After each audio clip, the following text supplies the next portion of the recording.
Discrete series में अगर हमें Q1 और Q3 की वैल्यू निकालनी है तो जैसे हम मीडियन निकालते हैं बिल्कुल वैसे ही ये भी निकलेगी। बस मीडियन में डिवाइड बाय 2 करते हैं और यहाँ पर हम डिवाइड बाय 4 करेंगे और मल्टीप्लाई बाय 3 अगर Q3 निकालना है। तो इसमें हमसे पूछा गया तीनों चीजें पूछी है, मीडियन भी निकालिए, फर्स्ट क्वार्टाइल मतलब Q1 भी निकालिए, थर्ड क्वार्टाइल मतलब Q3 निकालिए। सेकेंड क्वार्टाइल मीडियन होता है, ठीक है, सेकेंड क्वार्टाइल मीडियन होता है। तो हमें क्या करना है, हमें सबसे पहले अपनी कॉपी में क्वेश्चन को नोट करना होता है और ये है इनकम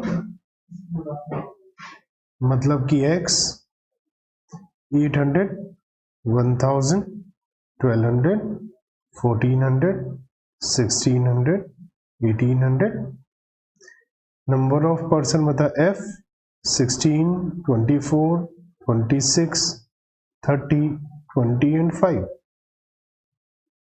देखेंगे डिक्रीजिंग या इंक्रीजिंग ऑर्डर में है, बिल्कुल है, तभी हम क्वेश्चन को सॉल्व कर सकते हैं। जब इंडिविजुअल सीरीज होती है तो उसमें हमें CF निकालने की जरूरत नहीं पड़ती, लेकिन डिस्क्रीट या कॉन्टिन्यूस सीरीज में हमें CF निकालना पड़ता है। CF के लिए पहला 16 same, 16 plus 24 40, 40 plus 26 66, 66 plus 30 96, 96 plus 20 116, 116 plus 5 121। तो ये सब कुछ मैंने ठीक लिखा है, कहीं कोई गलती तो नहीं कर दी मैंने, ये ठीक है। तो n इक्वल टू 121 हो गया, ये हमने कैलकुलेट कर लिया। अब हम सबसे पहले निकालते हैं मीडियन, जो होता है value of n plus 1/2 term. तो ये हो जाएगा वैल्यू ऑफ 121 प्लस 1/2। तो मीडियन निकालने के लिए हमें निकालना पड़ेगा 60 value of 60 first term. 61 number के टर्म की जो वैल्यू है वही मीडियन है।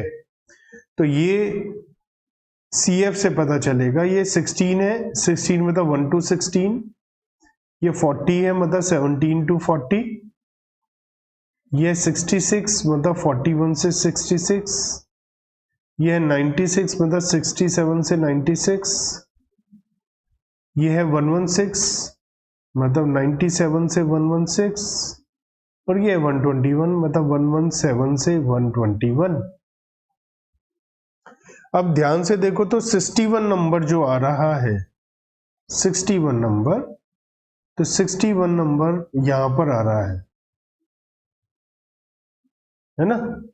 61 नंबर 41 से 66 के बीच में आता है, तो इसका मतलब जो 61 नंबर है उसकी वैल्यू है, 61 नंबर की वैल्यू है 1200, तो मीडियन है हमारा 1200। हमेशा ध्यान रखना होगा कि x जो होता है उसमें से ही हम वैल्यू निकालते हैं। तो ये वैल्यू आ गई हमारी मीडियन। अब हमें निकालना है Q1, value of n plus 1/4 term. तो वैल्यू ऑफ 122/4, तो 122 डिवाइड बाय 4 जो होता है वो होता है 30.5। तो वैल्यू ऑफ 30.5 टर्म। अब ज्यादातर है ना हमारे लिए इंडिविजुअल सीरीज में दिक्कत आती है, क्योंकि वहां हर टर्म की वैल्यू डिफरेंट होती है ज्यादातर। यहाँ पर बहुत सारे वैल्यू सेम होती है, तो यहाँ पर हमारे को ये प्रॉब्लम कम आती है, जैसे 30.5। तो अगर हम ध्यान से देखें तो 30.5 हमारा आएगा 17 से 40 के बीच में, और 17 से 40 के बीच में सबकी वैल्यू 1000 है, क्योंकि सभी 1000 है, 30 भी 1000 है, 31 भी 1000 है, तो 30.5 भी 1000 ही है। इसलिए हमारा जो वैल्यू आएगा, आंसर आएगा Q1, क्योंकि 17 से 40 सभी 1000 है, तो Q1 की वैल्यू 1000 आ जाएगी। Q3,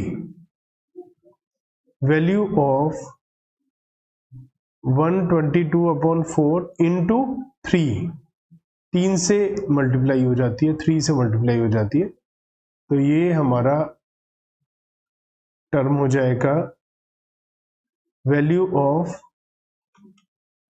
91.5,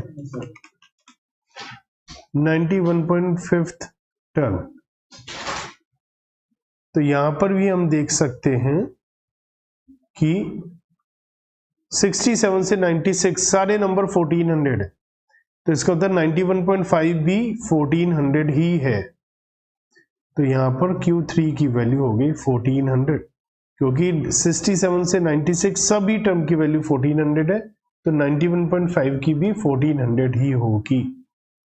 तो ये क्वेश्चन था 60, जिसमें हमने मीडियन भी निकाला, Q1 भी निकाला और Q3 भी हमने कंप्यूट किया।